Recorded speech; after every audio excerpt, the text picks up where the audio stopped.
खेसारी भैया देखी लोग भैया रो रही से कहे के बा कि खेसारी भैया के साथ आकांक्षा पूरी कैसे जिम घर में जिम कर रही है।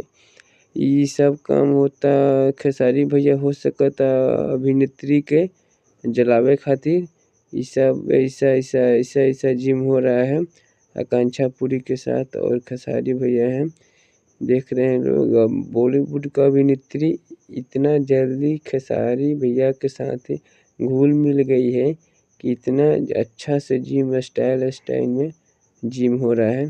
देख रहे हैं आप सब लोग बहुत जल्दी और इतना ना रातों रात ये वीडियो वायरल होता कि थोड़ा सा पोस्ट काट के भइल बा जिम के। देखी लोग कितना बहुत ज़्यादा वायरल दबा के वायरल भइल बा।